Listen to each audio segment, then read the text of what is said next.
In this video, you're going to discover how to free up money to invest. I'll share 7 proven strategies that you can start using right away. And this video is actually part of my How to Make Passive Income e-course, which you can check out for fun and for free right here on YouTube. So if you want to learn how to free up money to invest so you can make passive income and become financially free, I'll post the link in the description where you can get the whole course. Or you can search Penelope Jane Smith on YouTube and look for that playlist on my channel.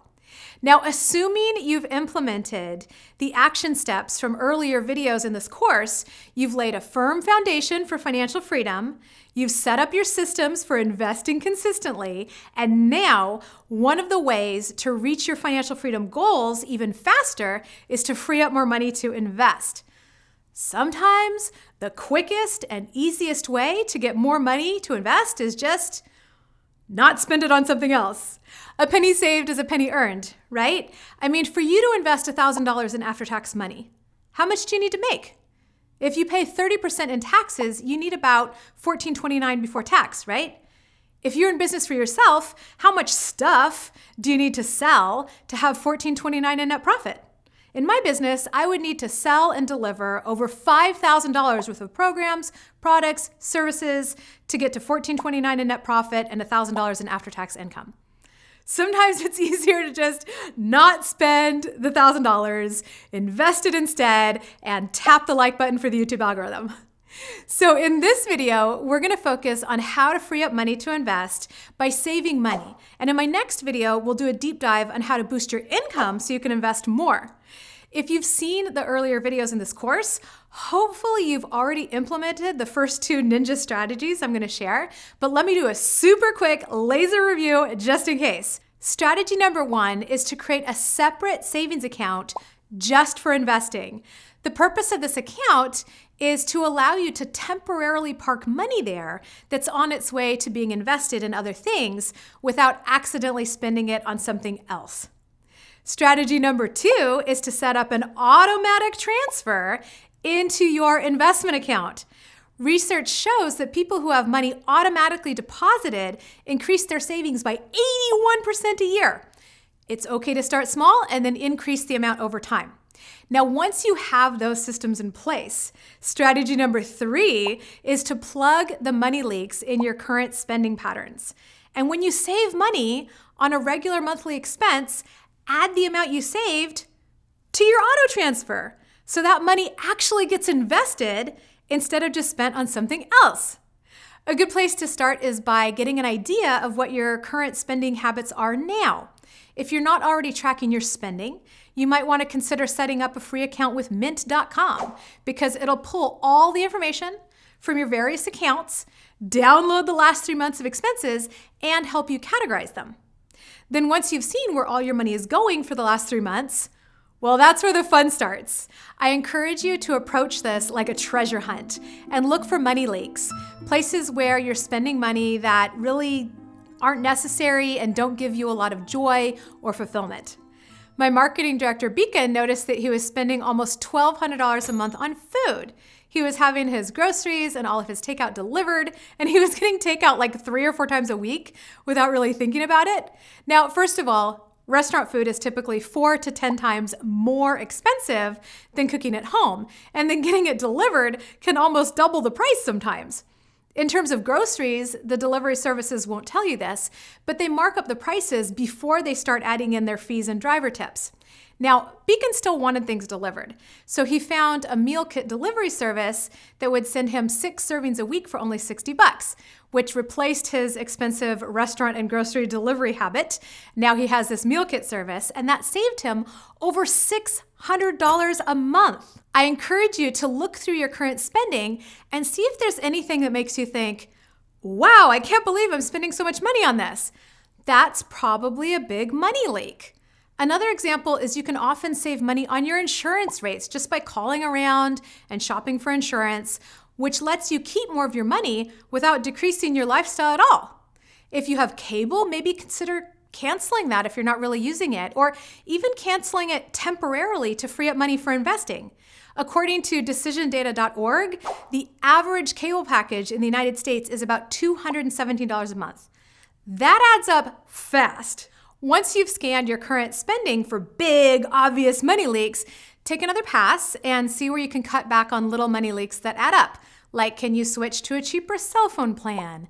Can you cancel insurance that you don't really need? Like if you spend $40 a month on dental insurance and all it really covers is basic cleaning, it might be cheaper to just pay out of pocket. Then according to the Bureau of Labor Statistics, food is the third largest household expense for most people. Can you bring your grocery bill down a bit with more affordable options? Now, just to be clear, I'm not suggesting that you live in a tent and survive on grape soda and ramen noodles. Just look for places you can cut back without sacrificing joy or fulfillment. Or if you are going to cut back beyond that and sacrifice some joy and fulfillment, make sure it's temporary while you save for a specific short-term goal. Like in this case, you've decided that you'd rather reach that goal faster than keep your lifestyle at a certain level in the short term. You don't want to deny yourself indefinitely because there's a small part of you that will revolt and sabotage your progress, and you don't want that. Once you've discovered the money leaks in your current spending, as you plug those money leaks, remember to increase the amount you're automatically transferring to your investment account so the money actually gets invested instead of being spent on something else. Let's say you find $500 a month in money leaks. If you invest that money instead and it grows at 10%, in 30 years, you'd have over $1.1 million. Now, what if you don't want to wait 30 years? The point is, you're still going to have a heck of a lot more money than if you had just spent that money on something else, right? And that brings us to strategy number 4, which is to create and follow a unique cash flow plan each month. What does that mean? Well, a cash flow plan is another term for budget, but a lot of people feel really contracted when they hear the word budget. It feels like something that's going to limit them and not let them spend any money or have any fun. But when you do it right, your cash flow plan can actually have you feel like you got a raise and give you permission to spend money without feeling guilty or scared. Basically, you're telling your money where to go instead of wondering where it went. I'm not going to get into how to do cash flow planning in this video because it would just be way too long, but I covered in depth at my Financial Freedom 101 event, including what to do if you have an irregular income. So I'll post a magic link in the description where you can get more info about the event if you're curious, and you can even get a full scholarship. The point is, when you're planning your cash flow ahead like this, you'll see opportunities for how you can free up money to invest.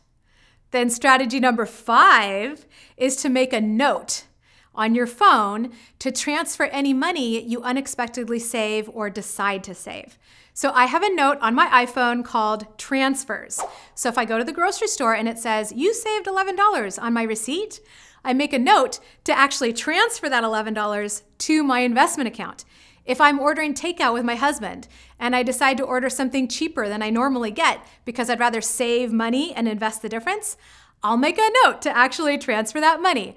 And then on my money date, which is when I sit down and work on my money stuff like paying bills and transferring money, I look at the note on my phone and transfer that amount from my regular checking account to my investment account. If you're curious about what I do on my money dates and how you can use this approach to managing your money, I'll link in the description to my money date checklist template. You will be amazed at how much these little transfers can add up. Then strategy number 6, oh, this is good, is to think of the potential future value of your money before you spend it. Again, think of the potential future value of your money before you spend it. I used to think about this a lot when deciding whether or not to get popcorn at the movies. Last I checked, a large popcorn was around $9. Now, what if I invested that $9 instead? If my money grew at 10% for 20 years, it would be worth about $66. Do I want to spend $66 of my future self's money on popcorn? If I really want the popcorn, maybe. But a lot of the time I'm like, nope, it's not worth it. I don't want to spend $66 on popcorn. Now, if you decide you'd rather invest that money for the future instead of spending it now, remember to make a note on your phone to transfer that money to your investment account so you really do invest it instead of spending it on something else. And finally, strategy number 7 is to increase your auto transfer amount when your income goes up, instead of just increasing your lifestyle. For example, one of my Financial Freedom Accelerator clients got a new job with a big pay raise, and instead of increasing his expenses, he put the extra $4,000 to $5,000 a month into paying off his consumer debt, maxing out his 401k, and investing in his first single-family home. That's super inspiring to me. I love it. You know, people tend to spend what they make if they don't have a good system in place. It's very easy to fall into the trap of this lifestyle inflation. When you combine the strategies we've covered here for how to free up money to invest, you'll be able to reach your goals a lot faster. And to accelerate the process even more, check out my next video on how to boost your income so you can invest more.